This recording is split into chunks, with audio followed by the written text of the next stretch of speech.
Ready.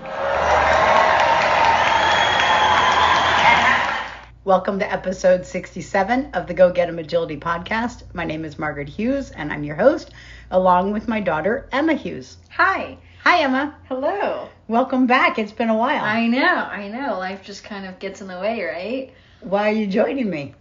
Well, I do have a fun announcement. We have a puppy in the house. We? Me. You. Me, yes. Yes. I have a puppy in your house. That's true. You are still in my house. Still there. Trying to get out.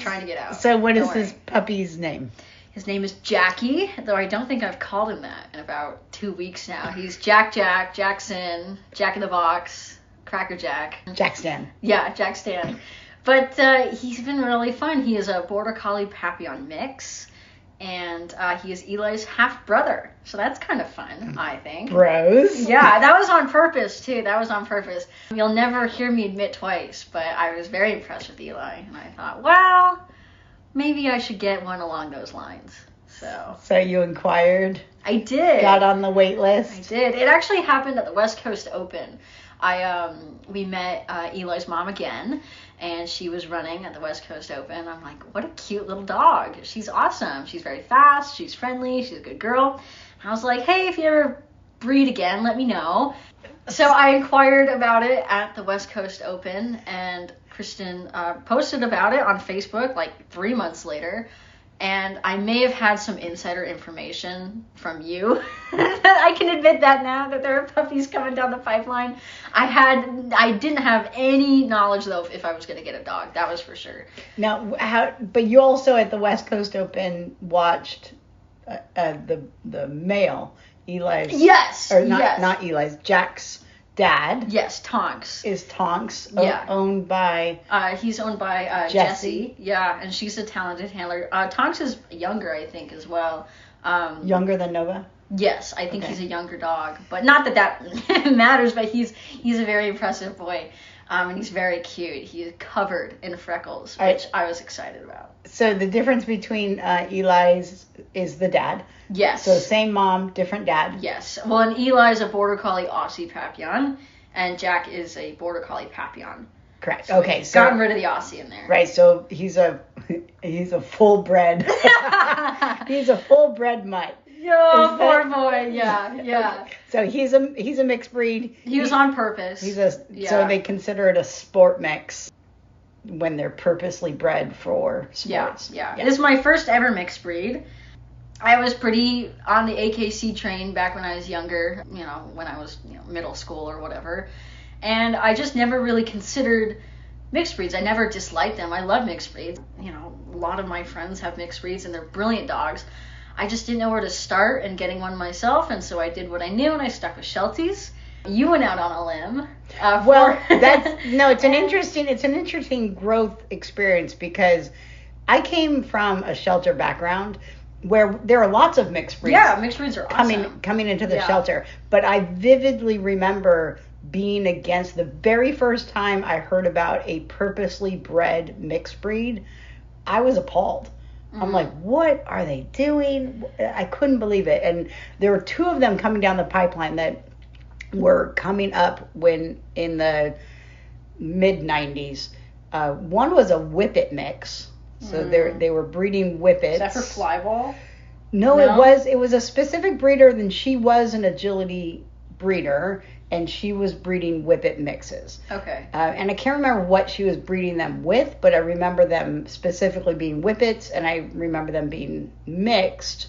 And I don't know why she was doing it. I don't know if she was looking for more trainability in the Whippet. Mm-hmm. I'm not sure what she was looking for, but they were brilliant dogs, and she continued that line for a long time. And then I also remember in the flyball world hearing about them breeding Border Collies to Staffordshire Bull Terriers. I remember that. I remember that when I was younger. I remember being appalled. I'm like, oh my God, they're breeding wild, powerful dogs. Yeah. Right, and that's what they wanted. They wanted wild, powerful dogs for flyball, but they also wanted to bring down the size, I think. Yeah. But keep the drive, because flyball's based on height, the tallest or the smallest dog. Right. So anyway, I remember that was back in the mid 90s, and I remember being appalled. And then here we are 20 something years later. And I remember watching about a couple of years prior to Eli, I remember watching some BorderPaps coming through our area and just being thoroughly impressed. You know, it's funny. My first impression of a BorderPap, I was like, no. Really? And it wasn't the BorderPap itself. I think it might have been more of the trainer. It was in England. And I don't know if this is true or not, but I would like to venture to say that England is a little bit more progressive in their sport mixes than at least we are in Washington. Maybe. I've seen a lot more sport mixes when I was in England. Anyway, saw BorderPap, and it was not faster than Dot. Not more drivey, not more, I mean, it was a little dog, but I was like, that's a Sheltie, right? Just get a Sheltie. And I was not that impressed with the dog. But that was one person. That was my first ever impression, and I kept that impression for, I don't know, a year or so. And then you wanted Eli. You started doing more research, therefore I started getting exposed to the research.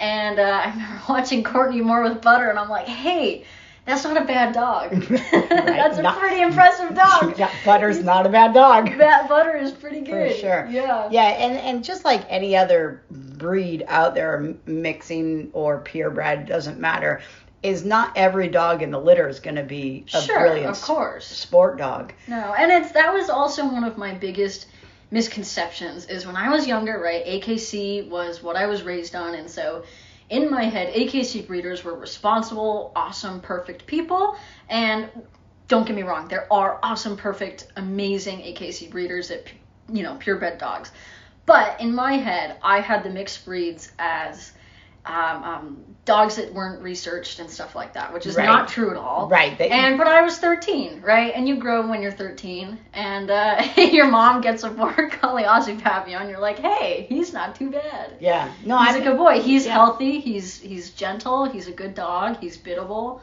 Yeah. Yeah. No, backyard breeders were looked down upon. Yeah, and there's backyard breeders and purebreds too. I mean, if you go on Craigslist, you look up purebred German Shepherd puppies, you will find 100 different listings. Yeah. So anyway, so you got a BorderPap. Yep, I went to the dog side. He's brilliant. He's lovely. He's lovely. I love him. He's perfect. He's a great little dog. Oh my gosh, he is so easy. He is so easy. He slept through the night within a week, which is, I'm 22, and I like to sleep in a little bit, you know? And he was like, okay, that's cool, and he's brilliant. Yeah.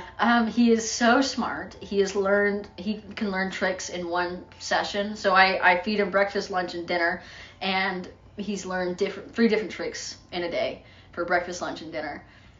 He's brilliant. We've started the foundations of baby agility, so he knows what a tunnel is, and I'm not telling him tunnel. He doesn't know what the word tunnel means, but he knows it's okay to go through it. He knows what a jump stanchion is. We've been doing Vito's game. We did it with a cone. Now we're doing it with a jump stanchion. And he's really good. He's toy-driven. He's food-driven. I've never had a toy-driven dog. So this has been a little bit of a new experience for me.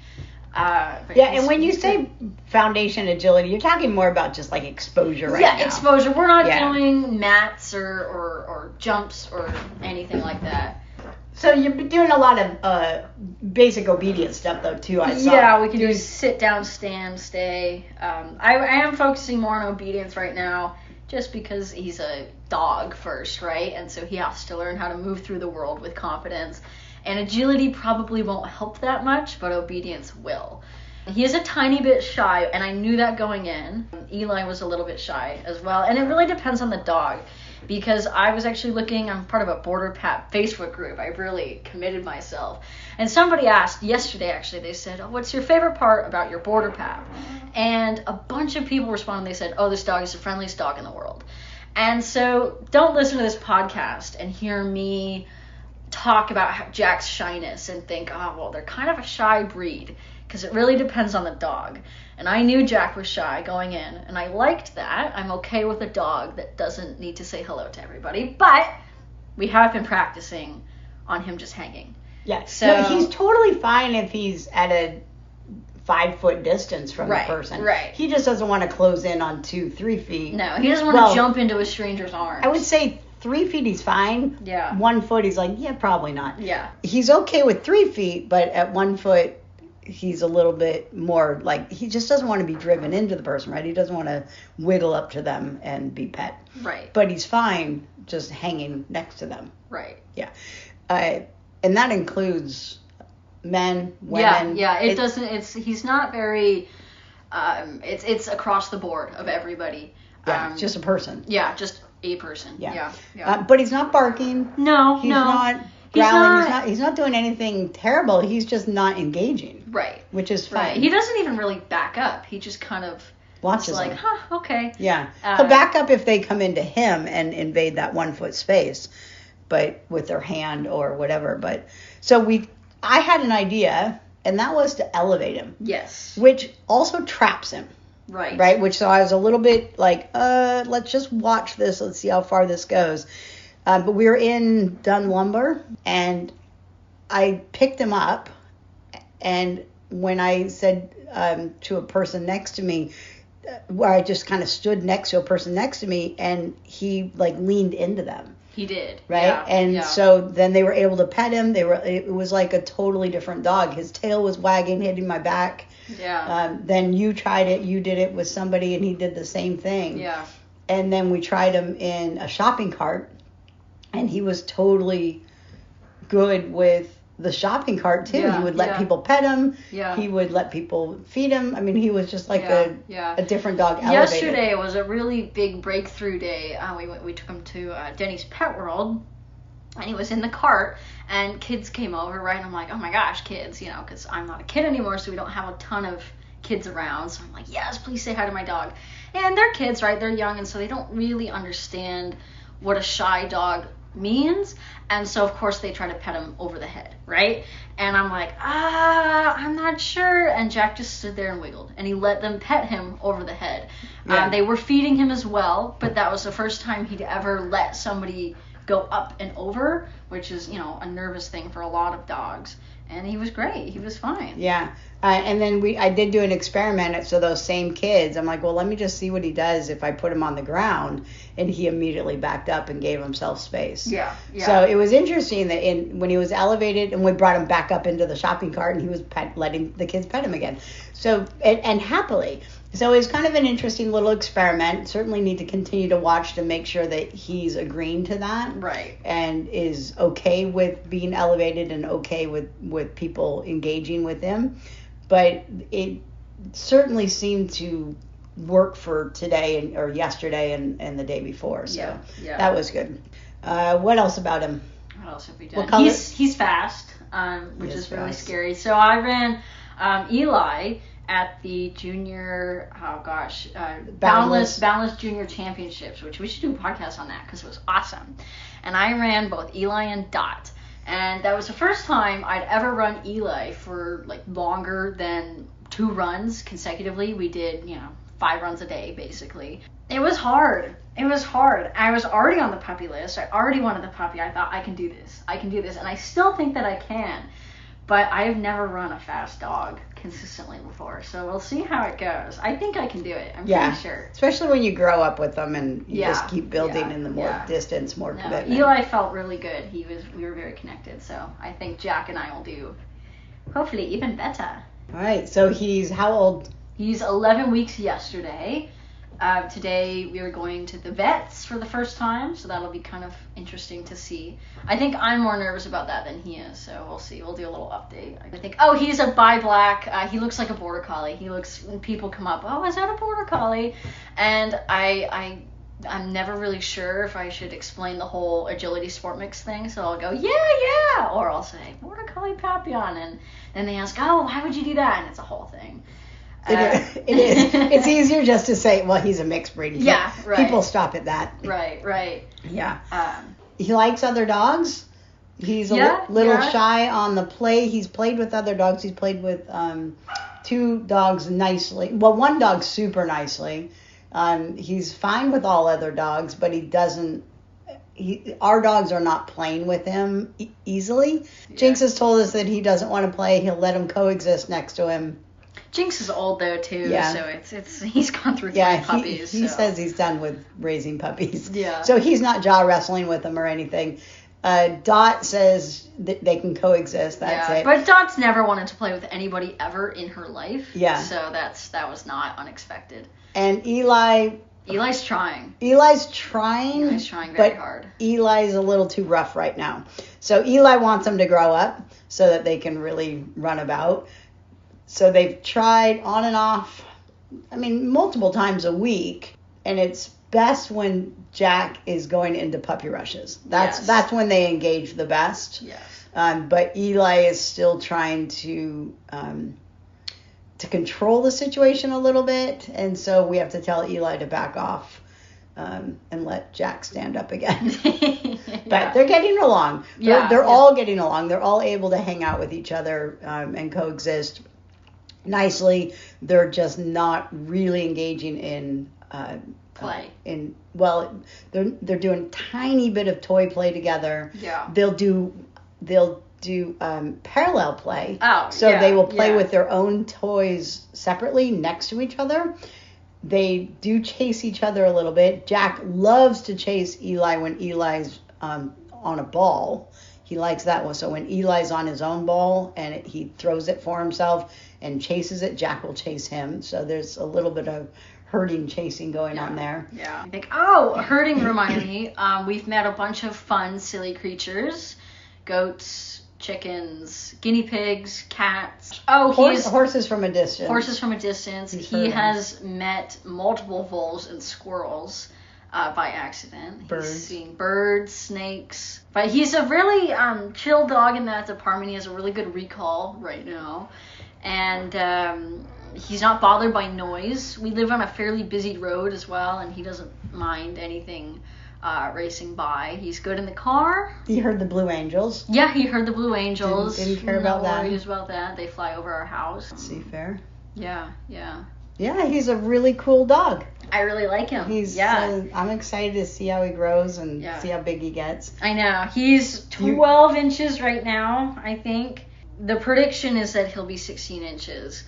I have this weird vision that he'll hit like 24, first BorderPap ever to be 24 inches tall. You don't know that. No, I'm kidding. And if he does, that's cool too. But I'll probably drop him down because I think if he did get into 20 inches by some weird little genetic thing, I would put him down to 16 because he will be a short 20 inches or a tall 16, I think. Yeah. And then in a couple of weeks, we're going to the Canadian Open, and he's staying. Yeah, he is not allowed to cross the border into Canada because he's, under 6 months? Yeah. Under 9 months? I can't remember. Under 6 months. Yeah.